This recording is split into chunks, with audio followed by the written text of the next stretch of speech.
the world feels like it's circling the blood-stinking drain a little faster every year, a farewell to arms hits harder than ever. A bestseller that's less about war and more about what war does to people, what it strips from them, what it leaves behind and what, against all odds, they still manage to hold on to. Thankfully, there won't be any grand speeches about valor here, no neat endings either, just stark unrelenting honesty. Hemingway wrote it from a perspective of someone who was trying to survive in body and spirit, and that's what makes it unforgettable. Its language is so stripped down it's almost raw, a style most befitting the subject matter. In times like these, when we're once again pretending the past never happened, and the war is a thing we can sanitize or stream in 4K, we're in dire need of some brutal reminders. Reminders from people who saw it all and came back with ghosts, and not a single answer. There's a growing tendency to turn catastrophe into entertainment. Hemingway never lets you off that easily. Don't you dare gawk at pain. You shut up and sit with it. Writers like Hemingway, Erich Maria Remarque, Siegfried Sassoon, and Jaroslav Hasek, men who lived through hell and wrote of it, they still echo strongly today, even if the vast majority isn't listening. They were the conscience ignored, yelling into the void that no one walks away clean. And maybe worst of all, it doesn't even matter if you were good or bad, war won't care. Neither does the society. The best it can come up with is to judge. Upon judging, you get a medal or a quiet shove into a corner to rot in peace. There's your happy ending. But if we set aside its continued relevance for just a moment, this novel still stands tall as a work of literary brilliance. Hemingway's talent lies in immaculate precision, not in pyrotechnics. There's great power in what he chooses not to say, the meaningful silence between the words, the weight of things left unsaid, and if you're paying attention, it'll hit you like a truck. A slow, silent truck you didn't hear coming because you were too busy trying to be a hero. And if the ghosts aren't loud enough, maybe the silence of those who never made it back will be. It's not nostalgia, it's not an artifact, it's a warning label we keep ignoring because the package looks too old. From the first few lines, Hemingway makes it very clear, this will not be the kind of story you get wrapped up in for the world building. Don't come expecting Tolkien or even Faulkner. You'll get narrative stripped to the essential bone. Every sentence is a scalpel cut, exposing and leaving to bleed truth. If there is a metaphor here, it probably got shot in the leg and had to limp home. You might breeze through a paragraph and think, not much happened, until you realize you've been quietly gutted by the implications. It's the kind of writing that waits to check if you have a brain, and then just as you've put the book down to sucker punch you. For a while, literary history taught us to praise the grand and ornate. Fortunately, that's no longer the case. Writers used to flex their prose like bodybuilders do before the audience or their mirror. Some still do. Phrases were drenched in metaphor, piled in adjectives, and while that can be beautiful and definitely has its place, it can also become a kind of noise. Hemingway saw that noise for what it was, an evasion of truth, a camel that covered something deserving to be burned away, and that he did. You'll never come across an accusatory catharsis neatly wrapped up in monologue, no profound realization screamed at the unsympathetic skies, just someone pouring another drink and staring out the window. The only thing that truly matters to all of us in our lives is our emotions. What we feel at any particular moment dominates everything else.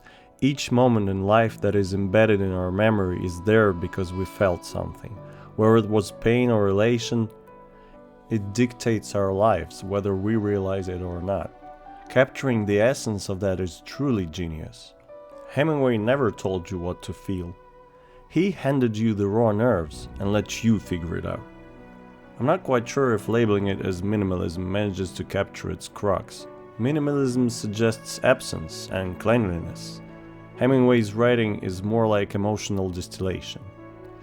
That doesn't mean that the distillate won't be devoid of foul taste. He won't give you every detail of a sunset, He gives you a feeling of looking at one while your heart is crumbling. The grotesque horrors of war aren't spelled out before you in detail. A man will be staring at his own blood and realizing it might have been the least awful thing that happened that day. The abrupt horror made ordinary, that's what's so terrifying. In a way, it's the literary equivalent of someone whispering a confession in a crowded bar. You won't catch every word, but you'll feel all of it. What makes Hemingway's style so quietly devastating is the emotional violence of restraint. He doesn't need to proclaim or elaborate. The flatness of his language reflects the numbness of someone who's seen too much and can no longer dress it up in fluff. And through that cold clarity emerges real human existence, the kind that's raw, fleeting, and often doomed. In a farewell to arms world, hope is not a philosophy or a belief. It's an impulse that usually gets crushed, but it's there anyway, like an instinct or a bad habit. We follow Frederick Henry, a young American lieutenant in the Italian ambulance corps during the First World War. He's not a hero, nor does he aspire to be one. If anything, he's trying to keep his head down, do his job, and drink his way through the mess, as the majority of us would. But it's not like war ever took anybody's wants into consideration, and when it did, it usually was by mistake. He then meets Catherine Barclay, an English nurse still grieving a lost fiancé. What starts as a flirtation in a hospital becomes something deeper, something messier, something against all odds real. Frederick gets wounded, badly. Through his recovery, we see his transition from a passive participant in the war to someone who's questioning everything.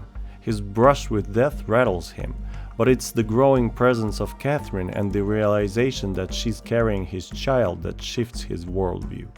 He no longer just wishes to make it through, he wants something after.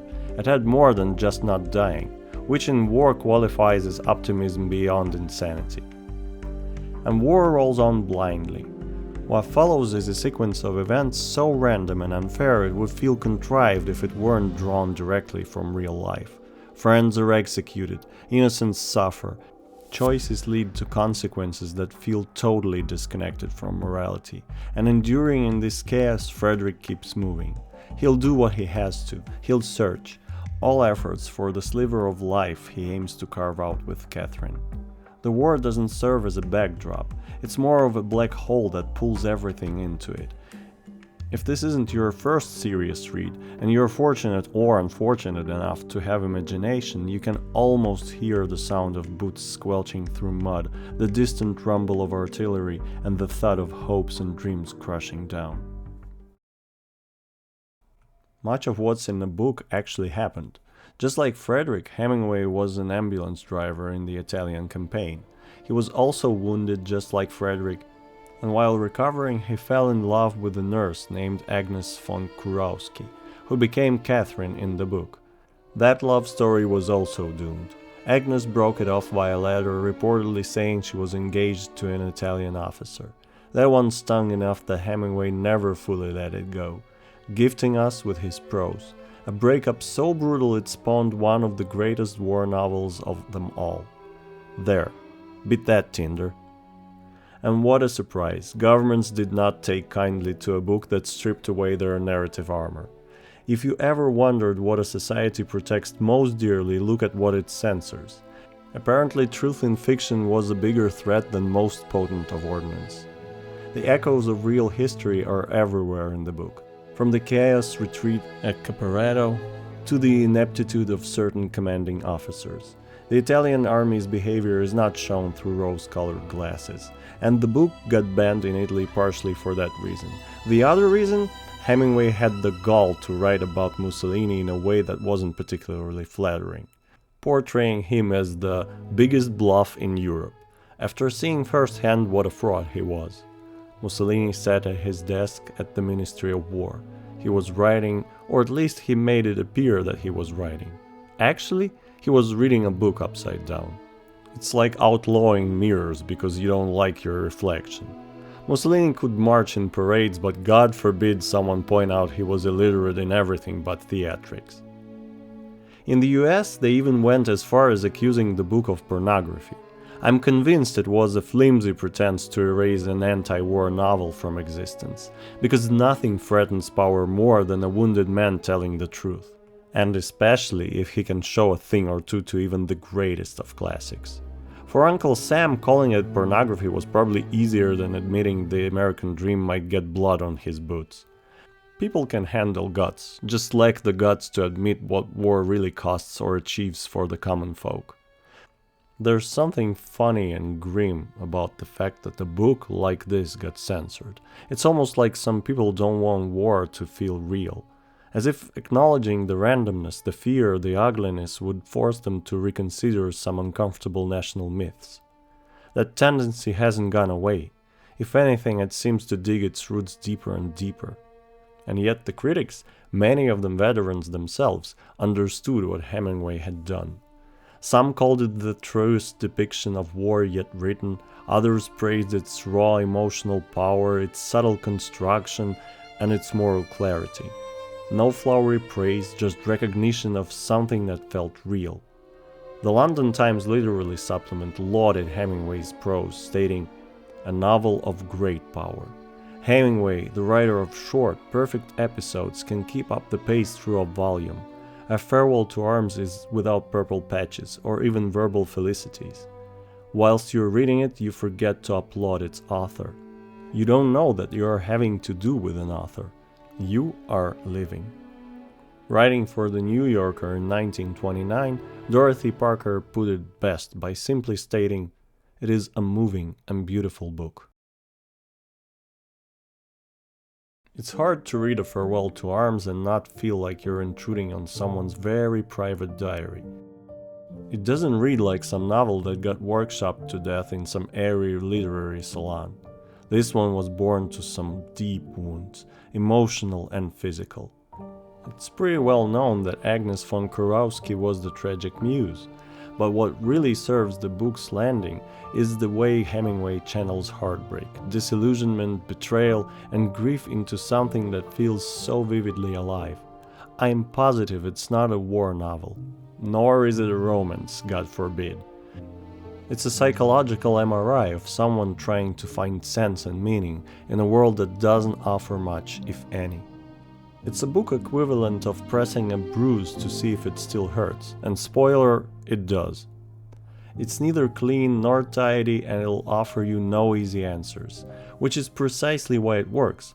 Hemingway once said that the best writing was like an iceberg, 7/8 of it hidden beneath the surface. In A Farewell to Arms, you can feel those invisible depths constantly pulling at you. You read the words, but what hits you is what's left out. Your mind can't help but piece it together. You could argue that Catherine is an idolized figure, and to some extent she certainly is. But in a world where people are blown apart for walking down the wrong trench at the wrong time, idealism starts to look a lot like survival instinct that actually works. Frederick and Catherine's relationship isn't romantic so much as it is mutual clinging in a world slipping through their fingers. Their love is awkward, often strange, sometimes melodramatic, but it's also undeniably human. I'm sure most of us, when looking back at our behavior while falling for someone, will not be spared the embarrassment. Here, love is hardly some divine gift, more like a desperate, fragile choice made amidst the ruins. If it were a painting, it'd be watercolors on napkins damp with blood.